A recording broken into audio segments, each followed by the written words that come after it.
for joining me today. I am joined by my friend Alex Curtis, owner and founder of the Lead Engine, and I'm really excited to share a little bit of him with everyone because I learned a lot from Alex. He may not even realize how much I've learned from him. Didn't. Surprise, surprise. Yeah, but I've learned a lot just because he has built up a really great team, and he's built up a very specialized business, and in a way that a lot of people talk about doing, but not many people actually are very successful at executing it. So I've just learned a lot in how he operates. So I'd love to share that with you guys today. And thank you, Alex, for being here. That's all right. Thank you. I appreciate that. I've gone a bit red. Well, I mean, we've been together in a mastermind that is, and I think it's technically called the International Mastermind of Mystery. I don't even know what it's called, but it's got people from the UK and the US in it. And so Alex and I have never even met in person, and we've just met on Zoom. But I've learned so much from the people in that group, and a lot of it is not necessarily like tangible, open up this program and do X, Y, Z. It's more in just the way that people are approaching their business and growing their teams. And I've learned a lot, especially from you, in just hearing you talk about how you and your team operate. And because you guys have built up a larger team. And so you're not a one-man show. You're not the one doing everything behind the scenes. And that's hard for people. If they've started a business themselves, it's hard for them to let go and to bring other people into the team. But then it's also, it's a different skill set. It's a different mindset towards things. So not to mention the fact that I learned little bits here and there about how you guys are approaching marketing for your clients. All of this to be said, I've been skirting around what you actually do. So why don't you give people a little bit of background about how you support your clients and what you guys do over in the Lead Engine? Yeah, so we work specifically with people in financial services in the UK. So, and then within financial services, it's mainly like financial advice businesses. So we work with people that help people get a mortgage or help people with their pensions, investments, and wealth management. So it is, we call them, like, I guess you guys call them mortgage brokers as well, mortgage brokers, financial advisors. Yep. So we work with them, and it's normally a firm that have like a team with multiple advisors. So I will often work with someone that's sort of grown a business, and they've a lot of those businesses, they grow through referrals, and then it's like the person that owns it gets really busy, but they want to do more, and they've grown it through word of mouth, but then they want to bring other people in, and they're like, well, how do we get leads for those sort of people? How do we get inquiries for those? And that's where we normally get sort of invited to work with them. So yeah, we've really kind of found that niche, or niche, as you guys call it. But I used to do everything for everyone. I used to be the one-man show.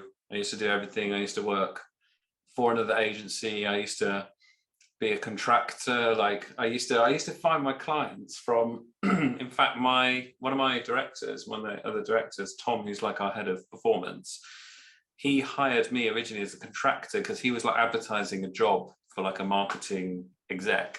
So my strategy for getting clients before was like looking in the job center of people that were hiring marketing people, and I would ring them up and say, oh, you don't need like a full-time marketer, just hire me for a day and I'll get more done in a day, and you've got more experience there. And then I got to a point where I was billing like 9 day rates a week. It was obviously only seven days. Right. So I've done like a lot of the wrong things. So I've definitely, if you learn from your mistakes. Yes. Yeah. You keep trying until you get it right. Yeah. I'm still not got it right. Well, so sure. None of us do. Later. Yeah. No. Wow. 18 years. So what was the inflection point where you knew, hey, this can't be just me. We need to change the way the structure is and essentially become a bigger team, because now you have a full-fledged team that's helping you support all your clients. Yeah. Well, funny, it was finding a mentor to tell me I was doing it wrong. I think my biggest problem is I think I know everything. I'm like, No. I'm awful that, like, I'm really bad at taking advice, and I certainly was. I thought I sort of, like, no one could tell me what to do, and I would have at that point, I would never have paid for a mentor or a coach, because I thought I was better, which was stupid because I wasn't.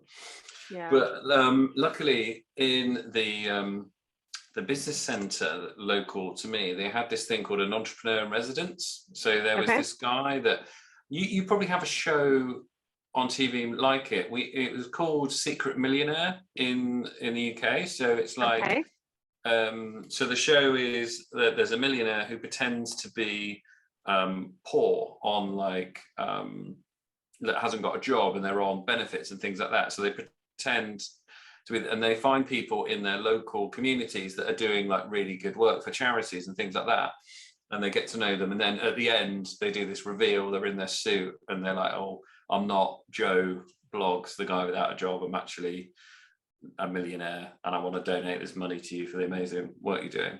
Oh, cool. So he did the show, and it was local to me, and he was donating every Thursday to coach people. And I sort of forced my way in, because you were meant to have an office in the thing. And I was like, I messaged him on LinkedIn all whingy, saying, "Look, they won't let me in. I'm like billing 9 day rates a week. I'm like the superstar." And he was like, "Well, if you can't get in, you'll have to hire me." And I'm like, £800 an hour. And I said, "Well, go, okay then. I'll pay you that." I sort of called his bluff, and then he said, "Oh, come and meet me next Thursday. I'll make sure they get you in." And then I met and sat with him every Thursday for a good year, and then so I learned a lot. I learned so much from him, of things like, I never thought you could sack a client before I met him. And I'd like whinge about a client. He was like, "Well, get rid of them." I was like, you can't what? You can't get rid of clients. Like, what are you talking about? Yeah. So things like that. So I learned so much from him. And he's got a book called Failure Breeds Success. Okay. And so all the stuff you've probably learned from me, I've learned from him. I'm just passing it down. Hey, isn't that how we all share things, right? Yeah. We usually learned it from someone else. Yeah. So it wasn't like I think I was definitely at a breaking point. I was definitely at a point where I just can't. And I was hoping that he was going to invest. I was like, well, if he invests like 100 grand, I'll be able to grow this amazing business. But he taught me things like, you don't want an investor, because, like, it's so many things. Like, he was like, if I invest in your business, even if it's 20%, I can put things in the contract that it's our business. It's no longer yours. You won't be able to hire anyone without speaking to me. You won't be able to make any decisions without speaking to me. This whole 50% ownership, whether you own more than 50% or not, is like, it's nonsense. I could write into the contract, if I invest X amount for 20%, that all your decisions have to come through me, and then it won't be your business anymore. So it was like things like that I didn't know. So he taught me loads of things about sort of business that really helped me. So it wasn't like a conscious decision. And then it was like literally a month after I met him, I hired my first 2 people. Yeah. So his name is Mike Green, by the way. You can look him up. So his name's Mike Green. And his book's called It's a secret who he is. The secret millionaire. So yeah, Mike Green, and the book is Failure Breeds Success. And I still chat to him, now. Like, I met him for coffee the other day, and I messaged him just to have coffee with him when I didn't need anything. I thought, I need to just buy him lunch when I don't need something. So I felt so guilty for, like, always coming to him with a problem. Wow. So yeah, I think I had all the marketing experience, but it was like the business stuff. Yeah. And you sort of need them both, I think. Yeah, for sure. Yeah, especially if you're growing and scaling. A lot of people go into business for their specific specialized skill, and they don't really think about, I mean, I see the same thing. I started off with my business. I started helping a lot of private practice owners in medical. So dentists, optometrists, orthodontists, chiropractors, and they went to school to be a dentist. They went to dental school. They didn't learn a single thing about marketing at dental school, but yet they come out and here they're owning their own dental practice where they're having to deal with marketing and all the other stuff too, HR and the finances and all of that stuff that they didn't go to school for. So they're looking to the marketing folks to really help them, often on more than just marketing, but they're actually asking for more business guidance. But it's amazing how much you learn and see from interacting with that kind of a thing. I see it all the time with myself. I didn't go to school for business. I've had to learn all of that on the job as well. So, and honestly, I didn't even think that I would start my own business. That was never on my radar. Was that on your radar when you were emerging into the world? Yeah. So when I was like saying about how I thought I always knew better, everyone I worked for, I was always thinking, I could do this so much better. What's ridiculous? These guys are rubbish. How can they have a business? Yeah. I was always frustrated working for other people. So yeah, I was like, but then I remember feeling frustrated because I just didn't know how to. Yeah. But yeah, I think that was always, I don't think there was ever a single job where I was like, I'm happy working with someone else. Yeah. Interesting. Yeah. Did you ever picture that you would have like a team like you do? Or did you think you would just do the freelancing kind of contractor thing? It was always a dream, yeah. It was definitely always a dream. And it's funny, like before the pandemic, like having the dream was like having a big office with loads of people in an office, and that was kind of like some sort of status symbol. And like looking back now and thinking the office was so not necessary, and it was all for show. It was like we were like, oh, let's get this really big office. Like we didn't need it was ridiculous. Like we got this big meeting room and no one ever came for a meeting because we did it all. I think we had one. We would have genuinely, there was only one client who I reckon might not have used us if we didn't have an office. So it was just nonsense. Well, and now, but it was a dream. It was a dream. It was like, it was so much like, I feel like an idiot. Like think about it now. Hey, but lessons learned, right? Yeah, no, exactly. Yeah, and then I think as well, you don't think, oh, how much like effort it is, like managing people and getting the right people, and then sometimes you think, oh, how can I do this with less people? I think your sort of mind shifts a little bit. You touched on earlier, like people struggle letting other people do it. I wish I could hand everything off and let everyone else do it. So I'm not like protective over it. It's just, it annoys me when it's not done properly, and then I'll go and do it. And I think I still have the problem where if it's quicker for me to do it than to teach someone, I'll still do it. Yeah. So I definitely need to work on that. Now, you guys have specialized, like you said, into the financial services. Was that always the goal? And how did you decide where to, niche your focus? And tell me a little bit about how you made those decisions. Yeah, well, it's funny you brought up the dental practice stuff, because I remember I was doing like websites for anyone and everyone, and I remember missing out on a website for a dentist because they went with a specialist, and I was like looking at these other websites. I was like, those are terrible. They are like dreadful websites. But the guy chose them because they were a specialist. He was like, oh, I think they'll just know how we operate. They'll understand it a little bit more, and because you've not done like a dentist website before. And I was like, that's ridiculous. Why would you even? Yeah. But you do understand you're going to get a terrible website. Like I was kind of like, I just couldn't wrap my head around it. Right. But people feel comfortable when you sort of know their business. So a lot of the time, I think I think we think people want to buy the best product, but they actually want to buy, I don't know the best way to put it. It's kind of like the easiest choice. It's kind of like the less risky, the safest. People are looking for the safest option when it comes to things like websites and stuff they don't know about. So that was like one big thing where I was kind of like, you know, am I missing a trick here?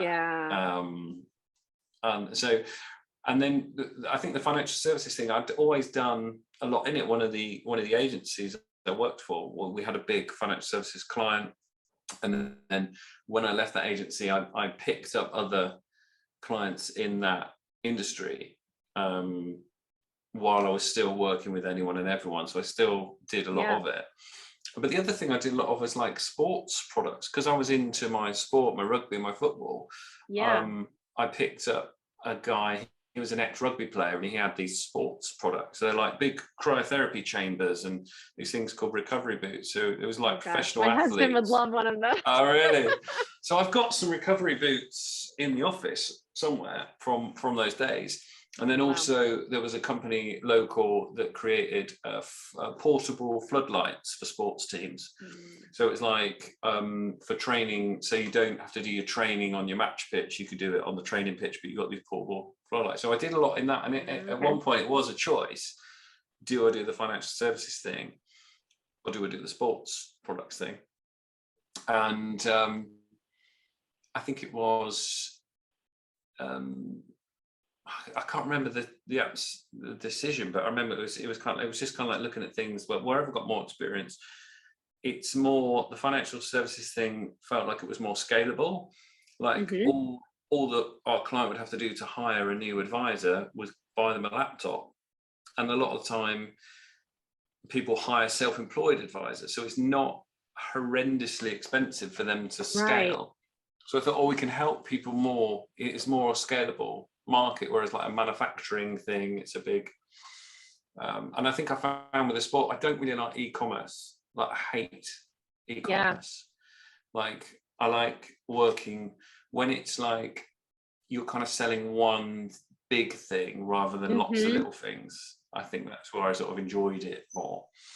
And I think as well, the clients in financial services, they were just bigger budgets as well, so there was more. I find it's easier when there's more budget on the table. And then, so yeah, it wasn't, I can't remember. And I think I trialed it. We were doing like PPC, some Google ads, and I trialed getting some more financial service clients with this kind of specific thing, and that started to work. And then it just evolved into it, and then at one point we said, look, we're only going to work with people in financial services, and that's the stake in the sand sort of thing. I love like how you just shared your whole process of just it wasn't like you just like abruptly woke up one morning and said, we're going to go target selling only blah blah blah. Like you had some thought process, but then you tested it, and obviously there were some direct decisions, but it wasn't this abrupt shift immediately. You had a process behind why you did what you did. I think if you're gonna choose one yourself, I think it's you've got to have credibility within. You can't just, because you need to understand your clients. So I think any marketer, you just need to know the client better than anyone else. You need to speak their language. You need to, like, there's so many. So here's like an example of one of our clients. So some people do mortgages for people in the military, right? And I remember this guy put we split tested an ad, and it was a Facebook ad, and it was like, one of them was like a stock image of people in the military, and the other was like a really awful photo of the advisor in his military gear back in the day. Okay. So it was a rubbish looking aesthetically image, and he's got his medals and everything. But the one with him, and he was like, I used to be in the military, I'm now a mortgage broker, It was like performed ridiculously. The other one got loads of like rubbish comments, like, "Oh, that isn't a proper tank," or whatever it was. It showed no credibility. It's still the same mortgage broker, it's still the same company, still the same logo, everything else. But it was like one of the adverts showed that we didn't understand the end client, the end customer. Right. But the other one just absolutely showed you, I'm one of you. That's all it did. It was like, I get you, I'm going to look after you. And it was like he got loads of business from it, just from it was effectively a selfie of him. But what it demonstrated is that he knew them because he was one of them. Yeah. So it's like, it's a bit like the whole niche thing. It's like they're comfortable that you specialize and you've worked in that, you only work with them, and then you've got the credibility and that you understand them. So it's like really, and it's just things like using the right language, being able to talk to them in a way, because you can't fake pretending to niche. So it's like the more you learn about your client, the better your marketing becomes, because you just learn so. Well, we still learn so much every day. So it was like 2004 I built my first website for a mortgage company, and we're not nearly what, so we're 18, when I said that, like 18 years. I wasn't joking, you know. It's like, but we every day I probably still learn something new just by talking to them, just by here. Like, that's one of the benefits of the podcast, and like interviewing people within the industry, still learn things about them. You still, you know, and that just builds up your knowledge, so you become like the best. And you can say, I talked earlier about having a bit of an ego, but I think now I can say without ego, right, that no one else could match my specific knowledge of marketing for financial advice companies in the UK. Yes, it's very small, but we've positioned ourselves to be the best, and we've got the credibility to do that. And that's why we pick up clients. And that can be repeated for any, I think that can be repeated for any business. But a lot of people are, the way our brains work is, we worry about, we're missing out. If I change my website to say I only work with dental companies, I'm going to miss out on everything else. But you're missing out by not doing it, in my opinion. Or do like a perfect example is Amazon. Yeah, they do everything now, but they started off just selling books. They were the best online bookstore. They could never have launched as everything. And now they infiltrate every part of our now they do like drone delivery of, and now they are single-handedly responsible for me rarely stepping into a store. So but it started with being the best at one thing. Right. I think that is probably the biggest thing that everyone you do. I mean, I did it myself. Like you worry about missing out, but you're missing out by not focusing. I think we go too wide sometimes. For sure. I mean, I sense that even in my own life. I feel like I'm going in too many directions sometimes, and I really have to. I think there was something that our friend Bob in our mastermind said. He says a few wise things from time to time, and one of them was just, that some of the smartest people he knows are really good at saying no to things. They know what to say no to. So I think that's one of the key pieces here is ultimately it's saying no to everything so you can say yes to your specific focus. So I think it helps operationally as well, because when you've got one type of, like, we now, like I think I've said to you guys before, we sell a process, we don't sell a service. It's like our clients don't come to us and say, I want my website to look like this or that, and we're like, no, you don't. You want to do this, you want to follow this process because we've been doing it for so long. Why would you want to hire us because of our experience and not use it? Sort of thing. So like, and we've got clients that specialize in one type of thing. Like they'll have, like, there's a guy who only does mortgage advice for subcontractors that are on this particular payment scheme, which is called like a CIS scheme. Okay. He only does, so he's got casmortgage.co.uk.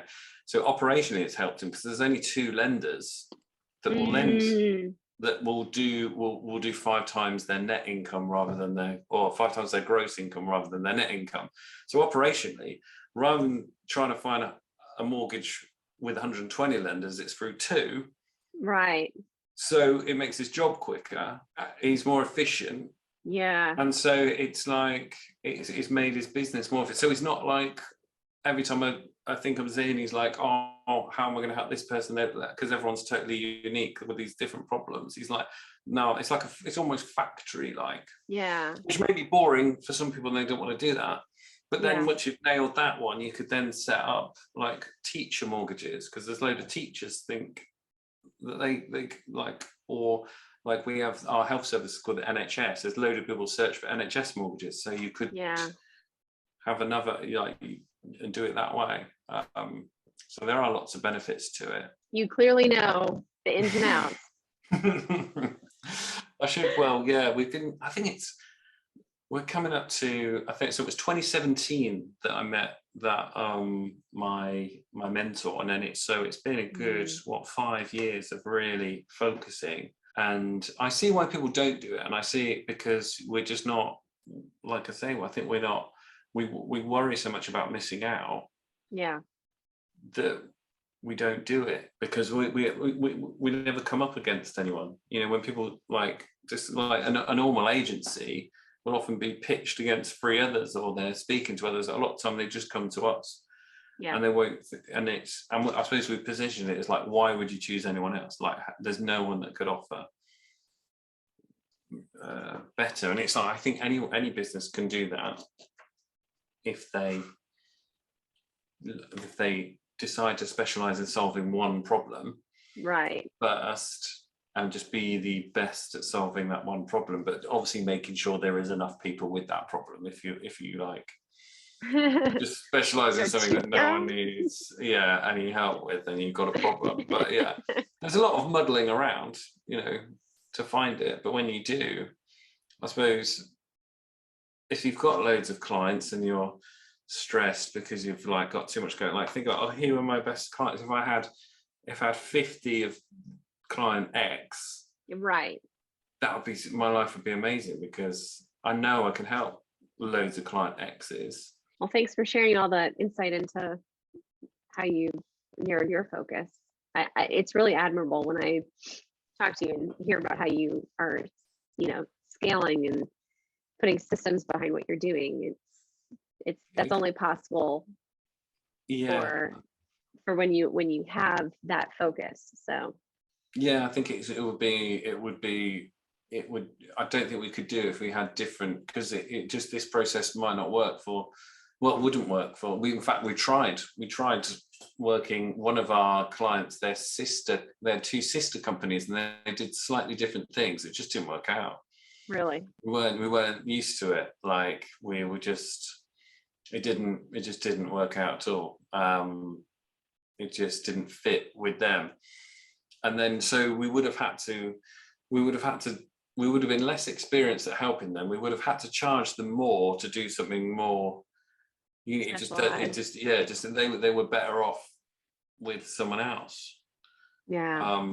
Until we're at a point where we kind of saturate the market, or like we've got enough people now that just runs on its own, and then we'll look at something else. Or we could do, like we could do the same thing in America or Australia or other kind of English-speaking countries, and just understand the compliance side of it and roll it out. Right.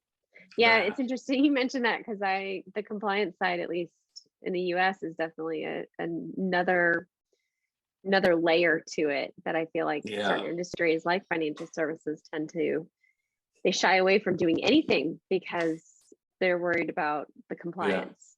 So I think that probably created the opportunity for us, because then a lot of people didn't do anything themselves, and then they were just looking for someone that understood it.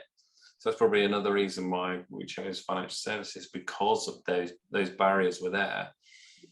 And we can now, we deal with compliance for our clients. We'll take that admin side of it, and honestly, they're like, "Oh my God, really? I'd pay you 5 times just to do that." that bit on its own. 100%. And compliance is easy as well, because I bet it's the same in America, where it's like, actually, because what we're doing is we're educating people, not selling to them. Right. We're just showing them that we're nice people. We want to help them and educate them and give them facts. As long as the facts are true, and they should be, because our clients know what they're doing, then we're not trying to sell. It's not like with us, it's not like, oh, get the best mortgage rate. The current best mortgage rate is 1.2. Right. We don't, that's like really salesy. People don't buy into that. It's like, we're always educating. It's such a high trust industry. Yeah, exactly. That, yeah, people don't want to feel like they're being scammed or sold to. That's it. They want to feel like, oh, this guy or this person has, you know, is trustworthy. They've provided me a little bit of information. They've educated me. I could work with them for my unique situation. That's it. I think I was saying to you guys the other week that all we've done is deconstructed why referrals are so good. And referrals are really good because someone's told someone else, I'll work with these people, they're really good.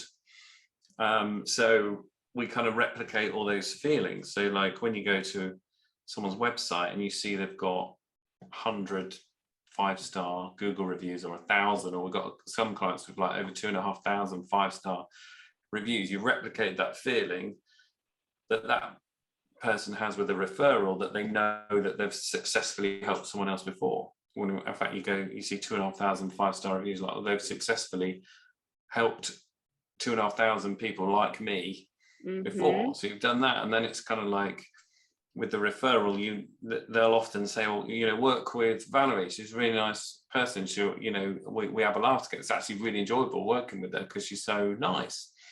And then you can replicate that by doing content like video or podcast and just being yourself and being a nice person that you are. And if someone watches that, then you're again replicating that feeling. And then when you, as well, with the referrals there, because the thing is with financial services, there's a bad rep that people think that you're just going to be sold insurance.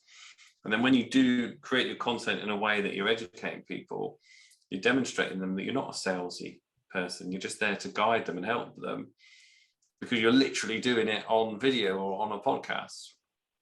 And then you display your specific expertise, because everyone's got specific problems. So you take like a specific topic like self-employed mortgages or contractor mortgages or NHS mortgages or whatever it is, and you talk about that and you demonstrate your specific expertise on it. So you end up with a page on a specific problem with a video or a podcast embedded on it, where people can get to know you, see that you've helped lots of people before, and then you've demonstrated that it's really simple when you think about it.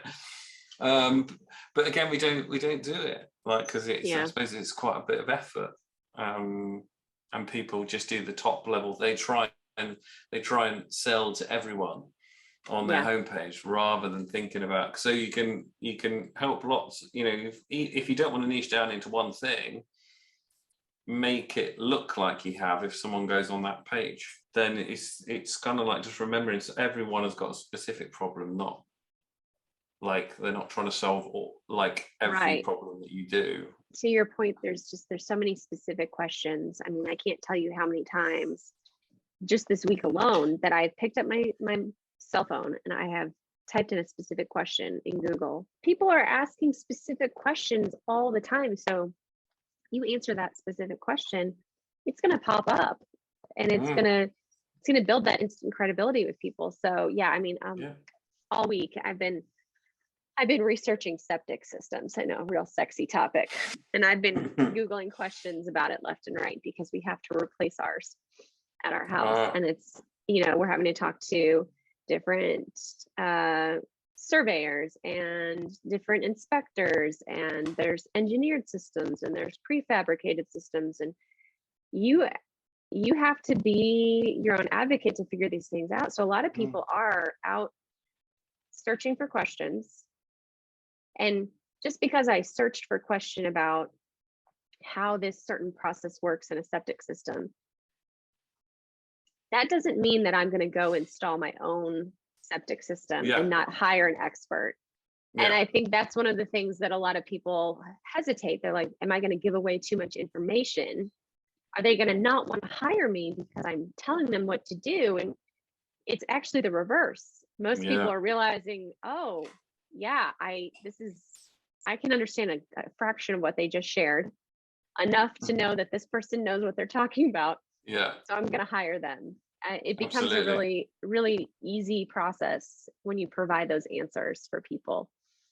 Absolutely. The only way you can demonstrate your expertise is by telling people how it's done. So if you think, like, for example, one of those ones was like a prefabricated septic system. So like you'll be, if you do your research and you find out, oh, that's where I'm going to go, you'll probably feel more comfortable with a company that only do prefabricated ones, and that they've got like loads of 5-star reviews of people that have bought that already, whether they've installed it themselves or not. Right. And that you probably feel more comfortable by seeing the salesperson, or the people the salesperson isn't salesy, because like no one wants to be sold to. If they've got loads of educational videos on their prefabricated septic system, you're just going to feel more comfortable picking up the phone, having a conversation with them over the company that they've got one page with all the septic systems on, and it's like buy now for only $4.99 or whatever it is. And sadly, it's way more expensive. It's like we've got, because we live in the country as well, we've got a system for our courtyard. It's gonna be painful, I'll just say that. But no, it's true. I mean, if you can already take someone down that path and show that you know your stuff, by the time someone's ready to pick up the phone to talk to you, you don't have to prove anything to them. No. They're usually ready to keep moving in the process if you've exhibited to them that you understand and you know your industry. So that's great that you're helping people do that.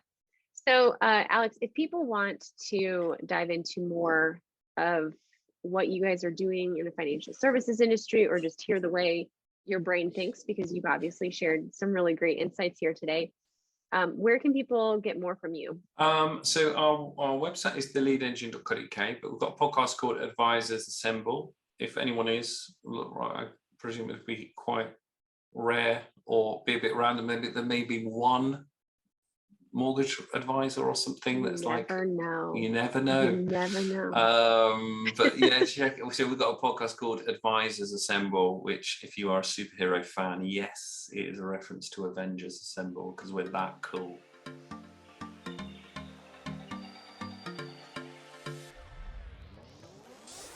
If you liked what you just heard, please hit subscribe to make sure you don't miss any of our future episodes. And while you're at it, go ahead and leave us a review. That not only helps us out, but it helps others discover great interviews just like this one.